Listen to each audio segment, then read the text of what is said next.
O Brasil possui cerca de 40 mil pessoas internadas em unidades psiquiátricas. Achou um número grande? Pois saiba que esse número é uma pequena parcela dos quase 5 milhões de brasileiros que são portadores de algum problema considerado grave pela psiquiatria. No programa de hoje, as principais questões da psiquiatria no Sistema Único de Saúde. O Canal Saúde está no ar.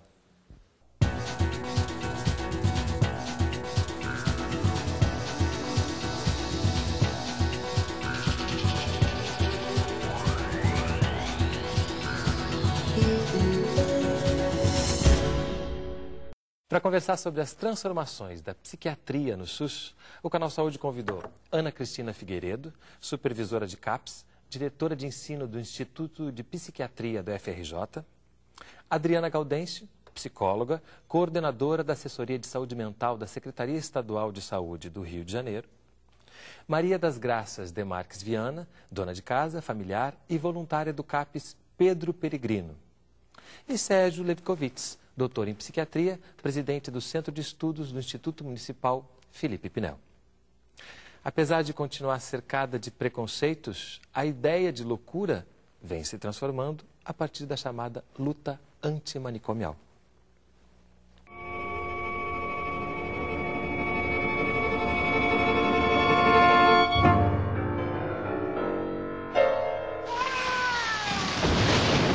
O que é ser louco?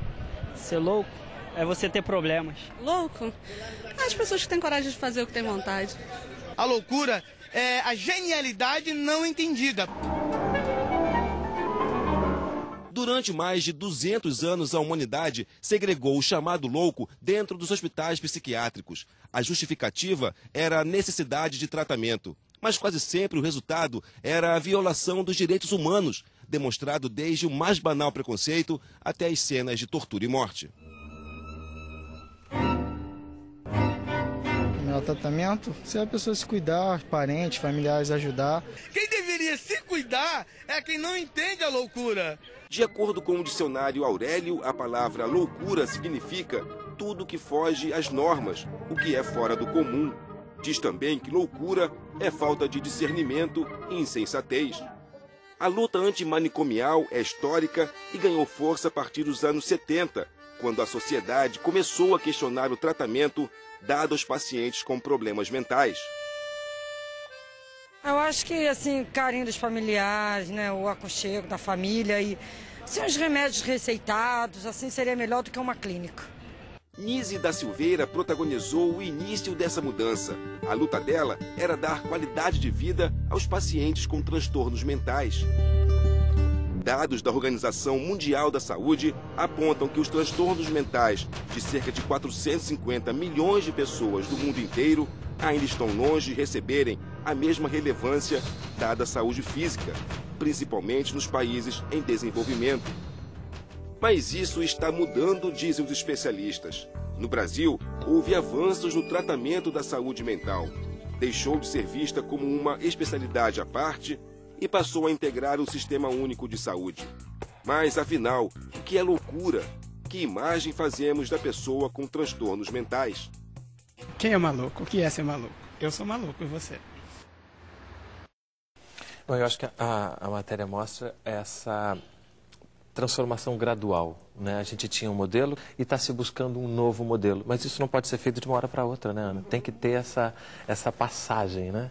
Como é que está nesse momento, como é que a gente está no Brasil e os CAPs, como é que eles entram nessa transformação? Eu não tenho dados concretos, acho que o Ministério da Saúde pode dar maiores informações dos dados, mas eu sou supervisora de 2 CAPs, um aqui no município do Rio de Janeiro, que tem um nome muito interessante, Profeta Gentileza, que não era, né, ele teve algum episódio psiquiátrico, mas ele fez a sua história no mundo, né, com esse nome, Profeta Gentileza, e a gente espera que esse nome seja uma indicação para nós de que é possível esse ir e vir dessas pessoas, né, criar um nome para si, criar um lugar para si através, né, desse tratamento aí que a gente chama de tratamento no território, tratamento onde ele possa circular. E sou supervisora de um CAPS em Campos, mais recentemente, no estado do Rio. Agora, o trabalho que a gente faz não é o CAPS que vai resolver o problema, o CAPS em si, né? É o trabalho em rede, é o trabalho, o CAPS ele tem que se irradiar para fora dele mesmo, senão a gente vai fazer mini instituiçõezinhas que são abertas, né? Isso já é uma grande coisa, são serviços ambulatoriais.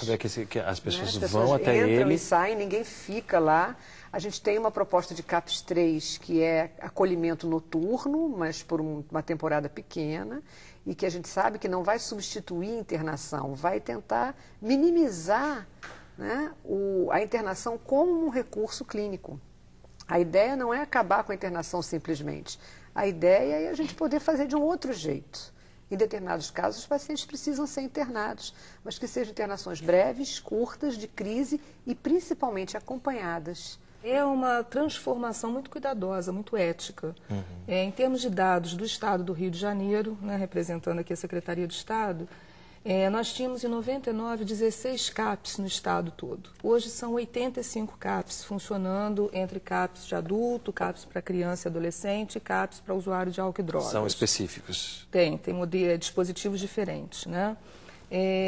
Desses 85 CAPs, então, espalhados em todo o estado do Rio, e obviamente não em todos os municípios do estado do Rio, mas nós temos já programas de saúde mental funcionando em 91 municípios. Quer dizer, dos 92 municípios do estado. Isso quer dizer que esse modelo, né, que propõe uma assistência extra-hospitalar, né, que coloca essa assistência extra-hospitalar no território, na comunidade, e não centrada no hospital psiquiátrico, na internação psiquiátrica, isso vai mudando de uma forma, então, cuidadosa, vai se expandindo cada vez mais, porque mostra resultado. Uma outra coisa fundamental é que no estado do Rio de Janeiro, nós estamos expandindo as centrais de regulação de vagas, regulando essas internações em psiquiatria. Ou seja, cada internação passa a ser realmente acompanhada por um programa, esse programa que faz a avaliação, então, inicial, se esse paciente realmente necessita de uma internação psiquiátrica, e a central, então, vai buscar a vaga para essa pessoa ser internada, e essa internação, sendo acompanhada, vai ser de curta permanência, curta duração, porque a equipe do programa vai estar junto com a equipe do hospital discutindo essa internação, acompanhando, preparando a alta desse paciente e a reinserção dele no serviço extra-hospitalar. Como é que fica essa internação? Ele precisa estar de acordo? Eu acho que essa questão é uma questão fundamental, porque em todas as especialidades médicas, a internação hospitalar, ela sempre foi um recurso utilizado quando todos os outros falharam. E isso não acontecia na psiquiatria, quer dizer, a pessoa só tinha acesso ao tratamento, assim, há uns 10, 15 anos atrás, se ela fosse internada. E isso tinha consequências muito graves, com pessoas morando em hospitais. O que nós estamos propondo agora, baseados na nova legislação, inclusive, quer dizer, houve um debate que a sociedade fez durante mais de 10 anos, é que a internação psiquiátrica deve ocorrer apenas quando todos os outros recursos terapêuticos falharem. E, de fato, quando você consegue implementar esses outros recursos, o acesso, a Graça pode falar depois sobre essa questão do acesso, né, como é que está sendo hoje e como é que era antes. Se você conseguir dar acesso à população ao tratamento de qualidade, principalmente em serviços comunitários. Por que serviços comunitários? Porque o lugar onde ocorre o tratamento deve ser perto da onde a pessoa vive. Porque se não acontecer dessa forma, você não consegue colocar em ação uma série de recursos que estão ali do lado. Mas essa internação, ela precisa dessa autorização do... Isso. Quando uma pessoa hoje é internada de maneira involuntária, ou seja, contra a vontade dela, a lei nos obriga a comunicar ao Ministério Público que essa pessoa foi internada. E ela tem o direito de recorrer a essa internação. Então, profissionais de saúde e o próprio Ministério Público vão, pela legislação, vão ao serviço, escutam o que está acontecendo, escutam os profissionais de saúde, conversam com a família, e isso é um avanço muito grande, que já existia em outros países. Existe mais essa instância que pode também contribuir. São as comissões revisoras, né? O Estado do Rio de Janeiro, desde setembro do ano passado, já implantou uma comissão revisora estadual e comissões revisoras regionais, com a participação principalmente do controle social. É importante entrar esse protagonista também nessa história. E isso é SUS, né? Isso é SUS, exatamente. Né? Todos nós fazendo parte, então, dessa rede.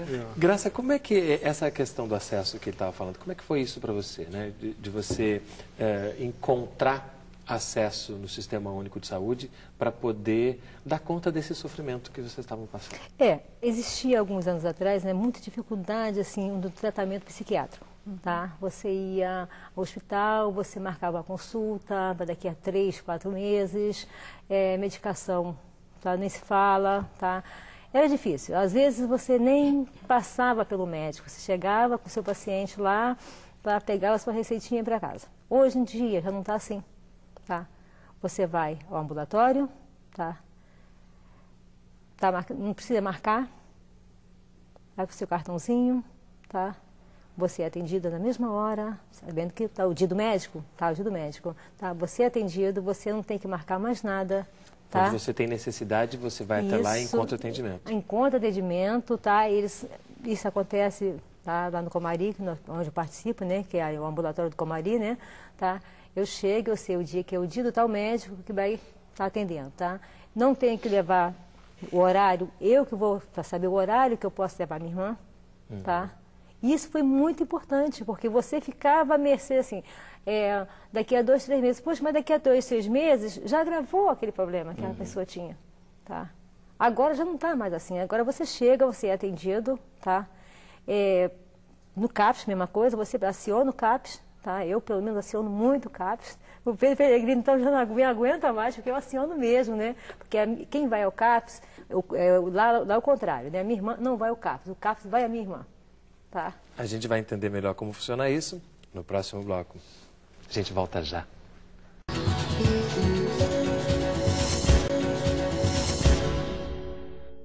O Canal Saúde está de volta conversando sobre psiquiatria e o Sistema Único de Saúde.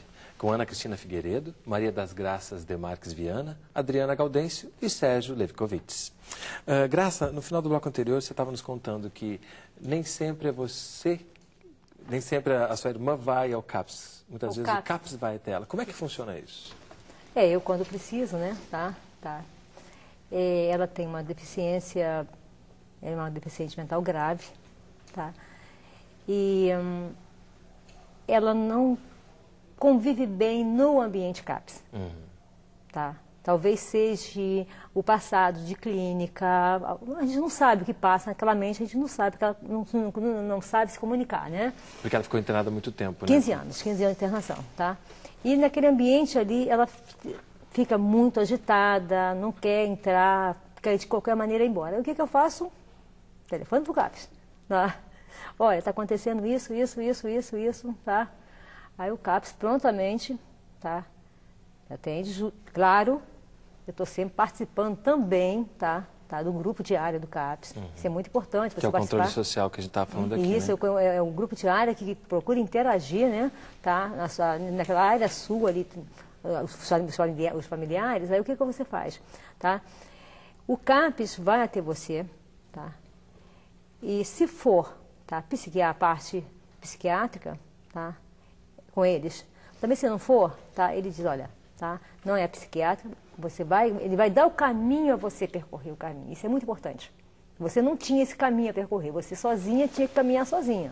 Agora você tem com quem contar, o apoio que você precisa. Você também precisa de apoio.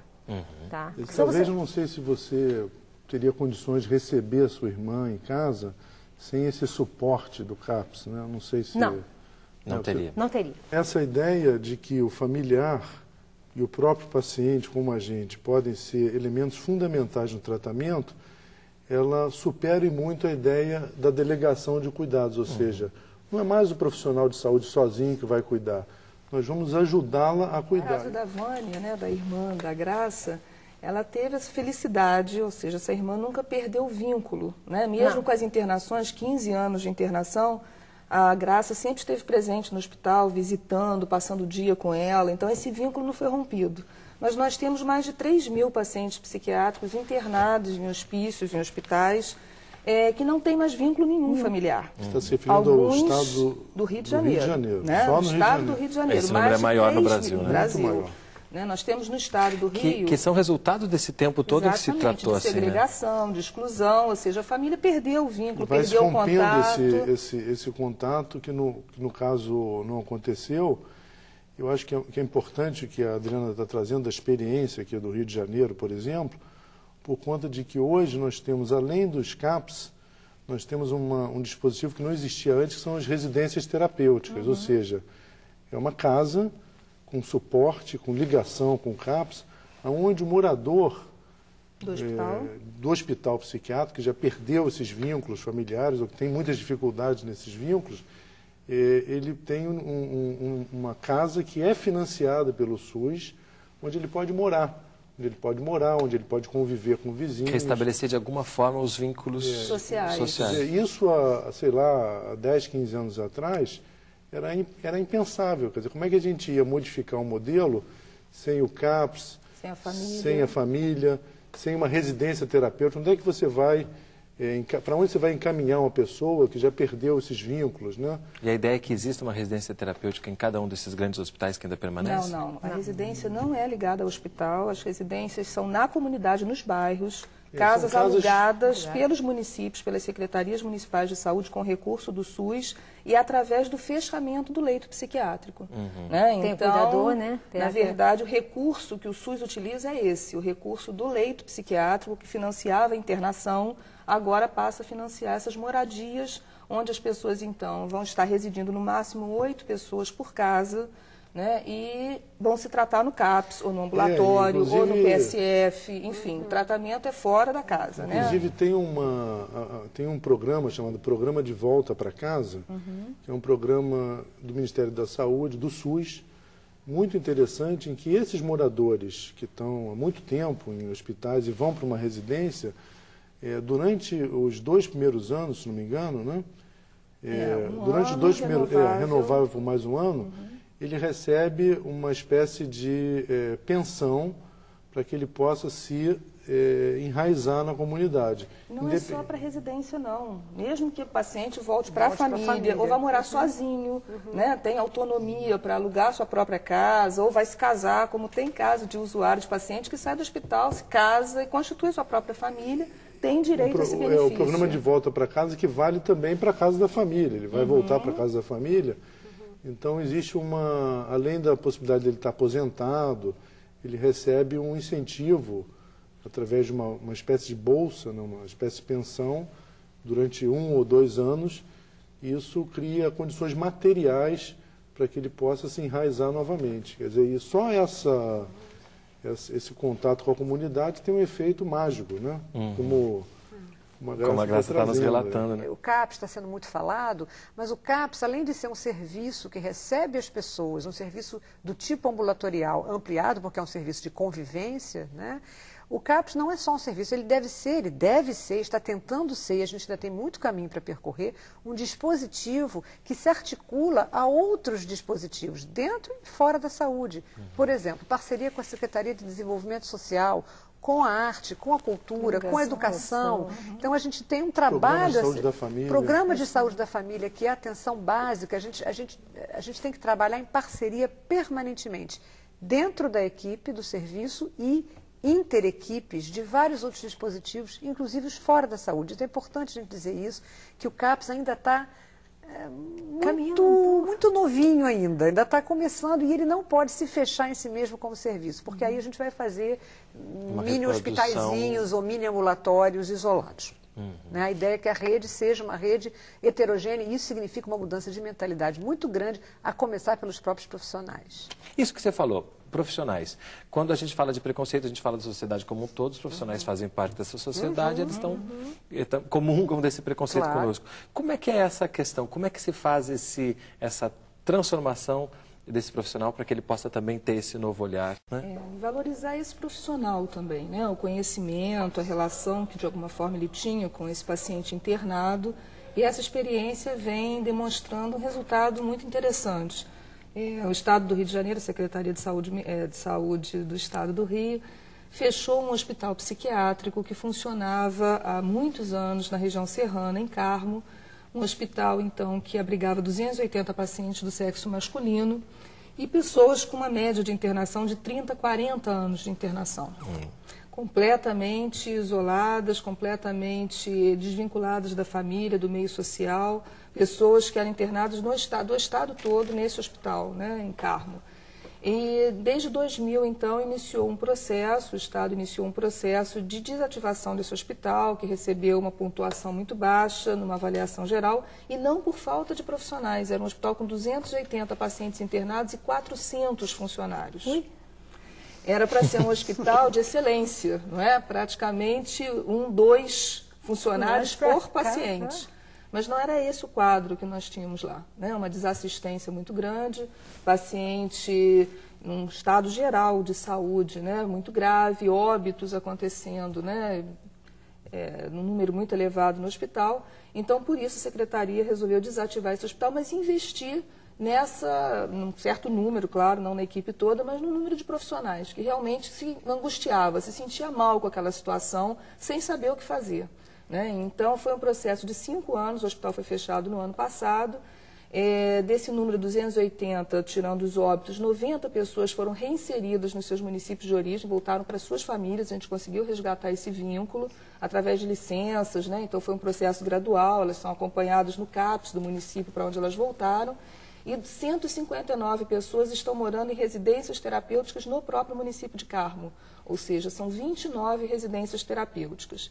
E esse processo foi um processo cuidadoso não só com os pacientes, mas também com os profissionais, ou seja, muitos profissionais foram aproveitados nesse novo modelo, eles estão trabalhando nessas residências terapêuticas ou na rede de saúde mental de Carmo, que hoje tem um CAPS, tem um ambulatório de saúde mental, tem o PSF, numa ligação com saúde mental, tem um centro de convivência também. Como é que a cidade reagiu a isso? No início, com muita resistência. Esse tipo de mudança, né, ou seja, fechar um hospital que já funcionava há muito tempo e que empregava, né, um grande número de pessoas, de moradores da cidade, é claro que teve uma resistência muito grande, uma discussão política, uma discussão com o município em todas as esferas, até caso de polícia nós tivemos lá.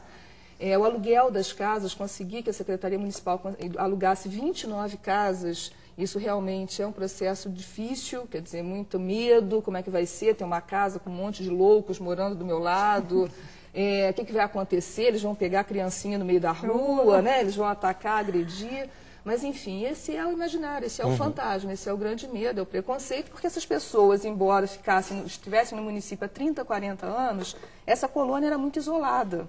O que reforçava ainda mais o preconceito daquilo que acontecia lá, né? Cidade, exatamente. A população passava por lá, uma boa parte da população trabalhava nesse hospital, muita gente jogava bola no campo, né, de futebol desse hospital. Agora, os pacientes mais graves ficavam trancados nos pavilhões. Eles não saíam, eles não iam à cidade, eles não participavam de nada da comunidade, enfim. Então, foi todo um processo de desmistificação, de transformação dessa ideologia, dessa ideia, né, que a sociedade tinha de que esse paciente tinha que ficar trancado. Hoje, eles convivem nessas casas espalhadas pela cidade, frequentam comércio, né, tem um paciente que já saiu de uma residência terapêutica, alugou sua própria casa, quis morar sozinho. Eles são acompanhados pela equipe de saúde mental do município, mas construindo essa rede. Eu acho que isso que você está falando, agora de estar no final do programa, ilustra muito bem tudo que a gente veio falando ao longo do programa, né? Que é um momento de transição, que interfere nesse preconceito que é uma resistência importante a ser vencida, né? Mas que há a possibilidade de se construir um novo olhar a partir desse novo cuidado, né? Para a gente terminar, Ana, queria te perguntar, dentro dessas transformações todas, esse novo olhar que a própria medicina precisa ter para mudar esse panorama, como é que fica o conceito de cura? Essa é uma pergunta para um outro programa. Vai dar um programa inteiro, né? Mas eu acho que o que a Adriana falou, a cura é isso, a cura são conquistas, é você experimentar o que você ainda não experimentou. Quer dizer, a cura não é voltar para trás, não é recuperar, não é a terapêutica no sentido de retornar ao estado anterior. É um daqui para frente. Quer dizer, a cura dessas pessoas, por exemplo, pegando esse exemplo, né, de Carmo e de outros, né, é ir descobrindo o mundo, é ousar descobrir o mundo. E eles muitas vezes ficam assustados, às vezes aparentemente pioram, né, ou ficam muito angustiados, como nós também ficamos quando experimentamos coisas novas, né? E se a gente puder acompanhar, se isso for acompanhado, assistido e permitir que essas pessoas também ousem descobrir alguma coisa, fazer o que nunca fizeram, eu acho que cura é isso. Talvez a gente possa, nesse novo modelo, entender a cura como o viver com arte, né? Eu acho que, nesse sentido, quem está junto, quem está fazendo esse trabalho, também está, de alguma maneira, se curando, né? Que bom. E que seja, então, um momento de transformação, que a gente continue nesse sentido para mudar realmente o panorama de saúde mental. E sempre lembrando que o SUS é um grande agente de transformação, né? Porque esses conceitos todos que a gente está falando aqui, de um novo olhar para a saúde e não mais para a doença, é um conceito que o SUS traz para a gente, né? E que a gente também vem construindo ao longo desse tempo. Queria agradecer muitíssimo a presença de vocês. Sérgio, Adriana, obrigado por estarem aqui conosco hoje. Graça, Ana, muito obrigado. A arte e a loucura guardam muitas semelhanças e, quando se encontram, podem produzir excelentes resultados. É o que você vai ver no próximo bloco. Não sai daí, a gente volta já.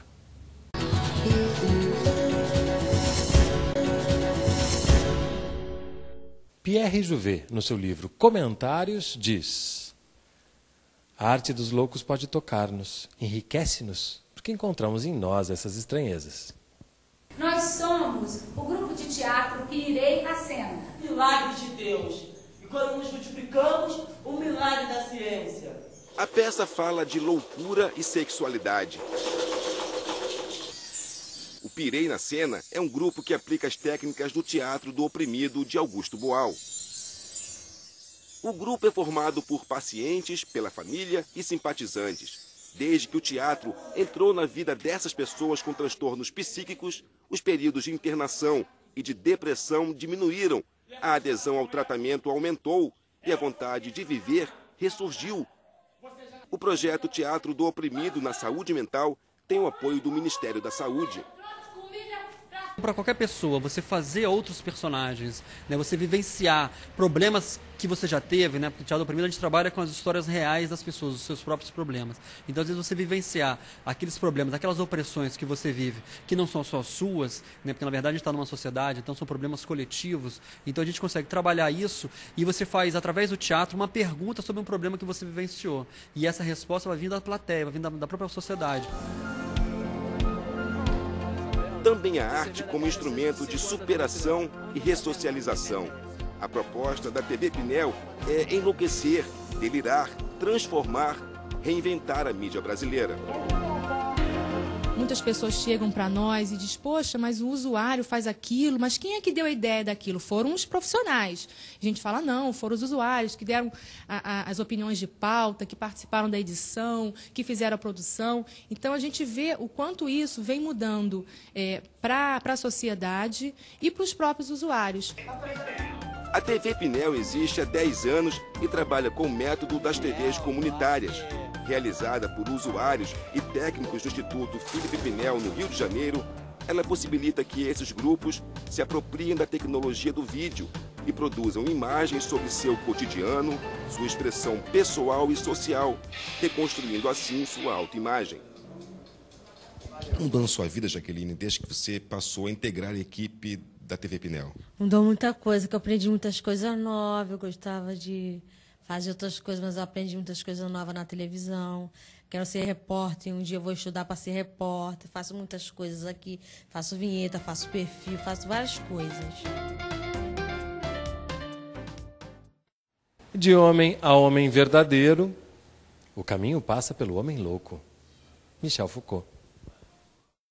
O norte de Goiás hoje é Tocantins. Estamos na capital, Palmas, cidade com cerca de 182 mil habitantes, que foi planejada para ser a sede do governo estadual. Aqui, o portão está aberto para os portadores de transtornos mentais. Nesta casa, num bairro central da cidade, funciona o Centro de Atenção Psicossocial, CAPS, um serviço do Sistema Único de Saúde que aponta para um novo modelo de atenção à saúde mental. Cuidar sim, excluir não. Este é o lema que orienta todas as atividades do lugar. Na oficina de beleza, um estímulo à higiene e aos cuidados com o corpo. Em alguns minutos, o resultado está no espelho. E aí, Daniel? Tudo bem? Como é que ficou? Beleza, legal. Ou nas unhas brilhantes desta senhora. Quando a unha fica arrumada, agora a cara que não tem jeito. Aqui, saúde também se faz com liberdade para escolher. O esmalte mais bonito, as peças do mosaico, as cores da pintura. Tem oficina terapêutica para todos os gostos e habilidades. E na hora da consulta, quem prefere ficar ao ar livre pode conversar com a psicóloga no jardim. As atividades também acontecem fora da casa. Neste shopping, tem cinema de graça toda semana. O programa, que conta com o apoio de empresários, promove cultura e integração do usuário à sociedade. É preciso romper com a lógica da exclusão. Assim, de que forma a gente poderia romper? Com as novas formas de tratamento, a gente aproxima a comunidade, a família, os vizinhos das pessoas que têm transtorno mental. Então, eles passam a entender que eles podem tratar de outra forma. Para esta usuária do CAPS, a inclusão social já faz parte da rotina. Neste setor da Secretaria Municipal de Saúde de Palmas, Silvânia trabalha como auxiliar administrativo há mais de um ano. Ela é uma das 5 beneficiadas por um projeto de geração de renda do CAPS, que, além de buscar empregos, dá uma bolsa mensal para os usuários até que eles façam parte do quadro de funcionários. Hoje, Silvânia já pode fazer planos para o futuro. Futuramente eu pretendo estudar para psicologia. Quero ser uma psicóloga. O CAPS de Palmas funciona de segunda a sexta, de manhã até à noite. Atende 199 usuários de toda a região central do Tocantins. Mas quando o paciente não aparece...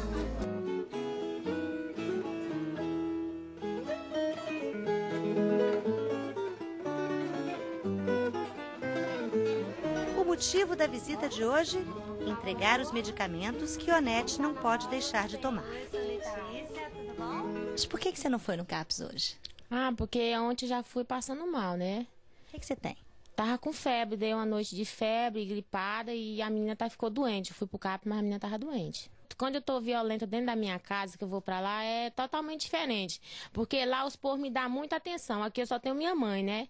Com meu padrasto. Já modifica muita coisa.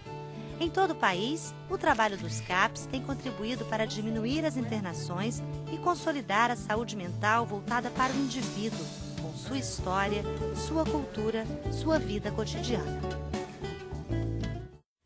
No próximo bloco, a saúde mental na estrada. Não sai daí, a gente volta já.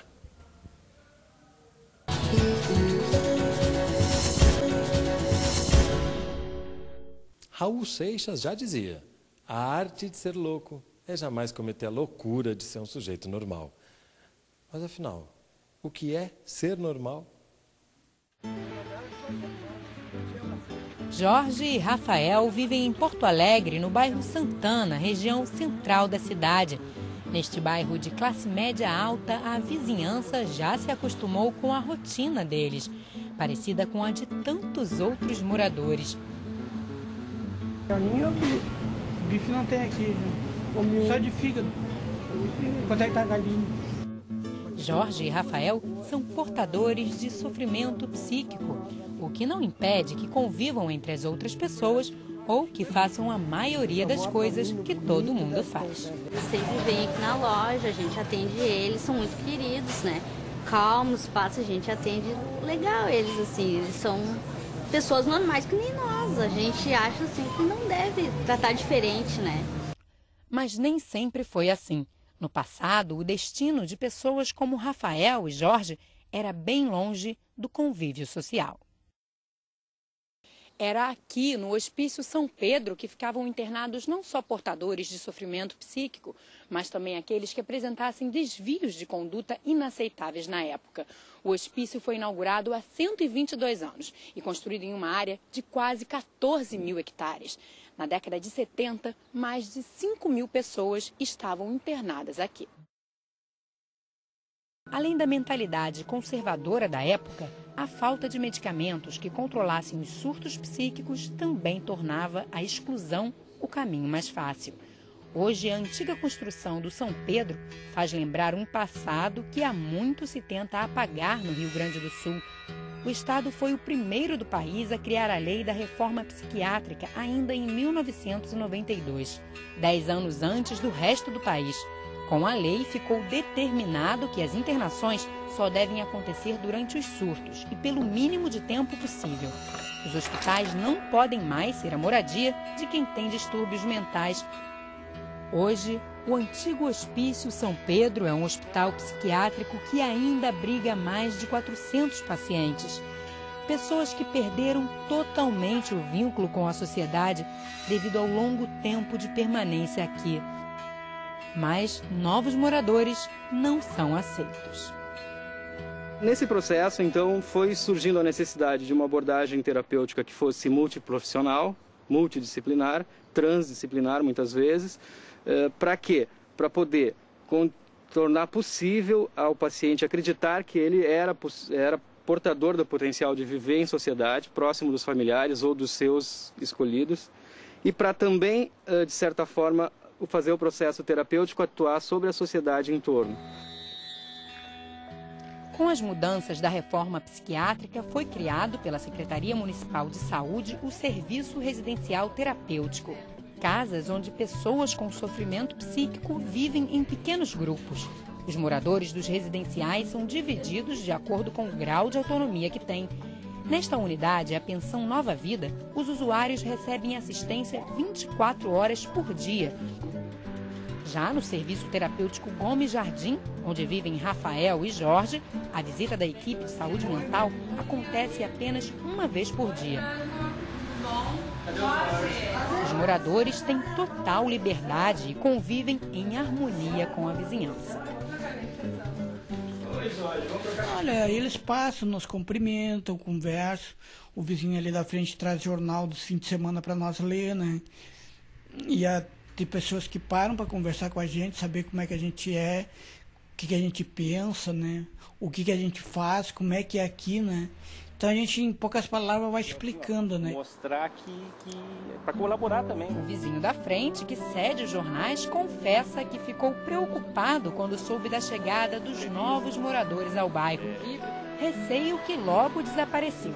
Rosalvo nunca teve problemas com os vizinhos e confirma a boa relação entre eles. A gente nota que eles são pessoas que ficam alegres quando recebem um conhecimento, um bom dia, uma boa tarde, uma boa noite, entendeu? Isso é muito importante, tanto para eles quanto para nós, né? Que a gente está vendo que eles estão se recuperando, né? De uma maneira diferente dos outros. Me parece que a comunidade aceita como algo, né, que é benéfico, é uma espécie de humanização do convívio urbano, uma equalização das possibilidades de convivência entre diferentes. E poder ver que a rua e o abandono não é o destino de todos os diferentes é muito bom, porque todo mundo tem em si uma singularidade que o faz diferente de todo o resto. Além de Jorge e Rafael, mais 3 pessoas vivem no Gomes Jardim. Mas a moradia aqui não deve ser permanente. O residencial é como um estágio, uma etapa de preparação para os usuários voltarem a morar com parentes ou sozinhos. Enquanto estão aqui, os moradores são responsáveis por toda a organização do residencial. Na porta da geladeira, as funções de cada um estão determinadas. Mas, independente das obrigações individuais, um ajuda o outro. União que torna a convivência muito mais fácil. Porque aqui a gente conversa, a gente brinca e tudo. Às vezes a gente está meio atrapalhado, mas se entende, né? E um atrapalhado às vezes auxilia o outro, porque um está mais organizado, mais lúcido que o outro, né? Dificuldades e problemas que surgirem podem ser discutidos na visita das equipes de saúde mental. Durante a conversa, a psicóloga e o auxiliar de enfermagem orientam os moradores, entregam medicamentos novos e recebem de volta os envelopes vazios dos comprimidos já consumidos. O momento ainda é aproveitado para ouvir os progressos do grupo e até descobrir novos talentos. Se estiver triste, conte até 10. Se estiver chorando, conte até 100. Se estiver amando, não conte ninguém. É muito importante a gente saber que é capaz, porque tu sozinho, tu vê que tu é capaz, né? Tu vai fazendo, vai dando certo, tu vai adquirindo confiança, né? E sem isso a gente não consegue realizar nada sem a confiança, né? Rafael está bem perto de realizar o que sempre sonhou. Depois de ter deixado o residencial Pensão Nova Vida para morar no Gomes Jardim, onde há mais autonomia, agora ele se prepara para dar um passo ainda maior, deixar de vez o residencial terapêutico. Eu não tinha benefício. Aí quando eles me perguntaram se eu queria trabalhar, eu queria benefício. Aí, como várias vezes eu tentei trabalhar e não consegui, eu optei pelo benefício e consegui o benefício, né? Aí dali eu comecei a juntar dinheiro. E agora, 6 anos depois, eu consegui comprar um terreninho para mim. E neste terreno eu quero fazer uma casinha que caiba mais gente além de mim. Se a minha família puder agora vir morar comigo, em vez de eu voltar a morar com a família, puder morar melhor, né? O benefício recebido por Rafael é uma ajuda dada pelo governo àqueles que não têm condições de trabalhar. Garantir este direito aos usuários é uma das ações da equipe itinerante.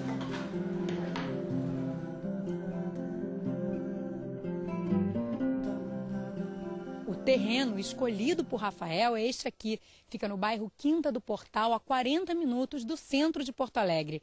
E o motivo da escolha mora ali, ó, bem ao lado. Rafael comprou um terreno ao lado da casa da namorada, a Isabel, que um dia também passou pelo residencial terapêutico. Agora os dois ficarão mais próximos, mas deixam claro, nada de morarem juntos. E agora vocês serão vizinhos e namorados, né? Vizinhos e namorados. Por que a opção de morarem em casas separadas? É pela respeito ao bem do outro, né? Pela divisão do bem, estar os dois num bem só. Pode haver briga mais tarde, né? E assim, cada um tendo sua individualidade, não tá bom com a cara do outro, cada um vai pro seu canto, né? E tá próximo ao mesmo tempo. Também é sincero, né? Também tá próximo, né? E não há brigas também, né? Qualquer coisa separa, casa separa. Com o início do namoro, Isabel, que mora sozinha, ganhou uma companhia para todas as horas. Rafael está sempre aqui e chega a passar vários dias com a namorada sem voltar para o residencial. Isabel, como começou esse relacionamento de vocês? Começou assim, que ele tinha um comportamento bom, tinha boa educação e tal, né? Um bom comportamento. Daí pediram para ele vir fazer companhia para mim. Daí assim foi muito... A gente ficou 2 anos assim, sem acontecer nada. Daí depois fomos ficando amigos, problema um do outro, um começou a se ficar assim, amigos cada vez mais íntimos, daí ficamos namorados. Ficamos juntos e hoje somos namorados. Ficamos juntos e depois hoje somos namorados, né? Somos namorados. Já 1 ano e meio a 2 já é hoje. A gente não marcou data, né? Porque foi tudo tão espontâneo, assim, tão ligeiro também, né? Isabel se adaptou bem à vida na nova casa, mas nem sempre é fácil. Os usuários voltam, nos procuram porque estavam com dificuldade no cotidiano, na vida em sociedade.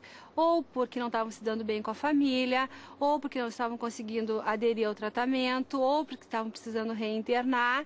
Então, as próprias famílias ou o próprio usuário nos chama, nos aciona, então a gente se dá conta de que é preciso, então, acompanhar essas pessoas também na inserção social, no próprio processo, né?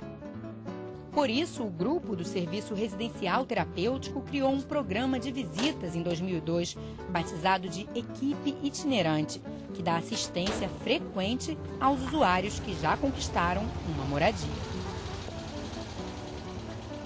Hoje, a equipe segue para o bairro de Teresópolis, zona sul de Porto Alegre, onde mora Dona Silma, de 66 anos.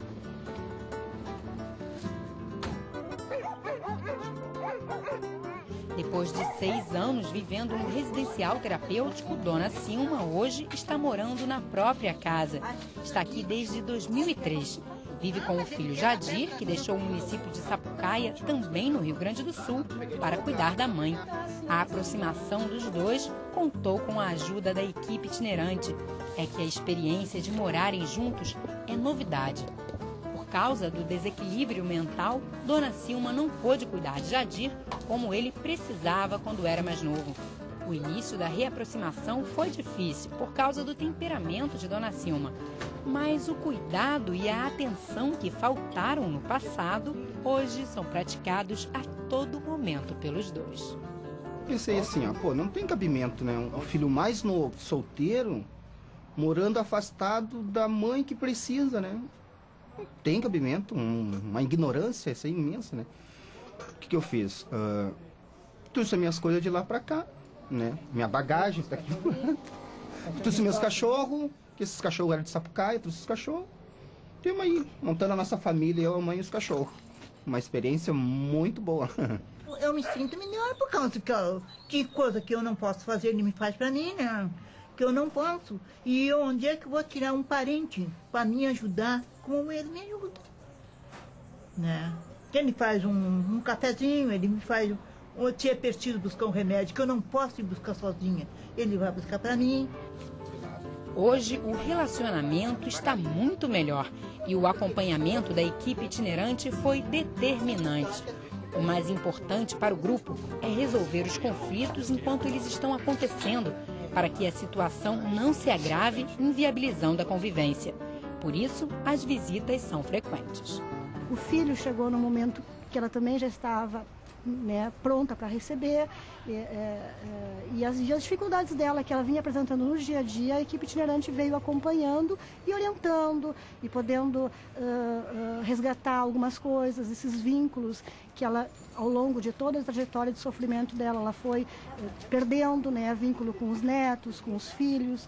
Então, a equipe itinerante tem esse papel, né, de poder fazer de resgatar as coisas boas, as coisas dos desejos também, trabalhar com os desejos da pessoa, né? E botar para fora o que ela tem de melhor. No dia a dia, as más lembranças vão ficando para trás. E o que fica é a alegria de estarem novamente juntos.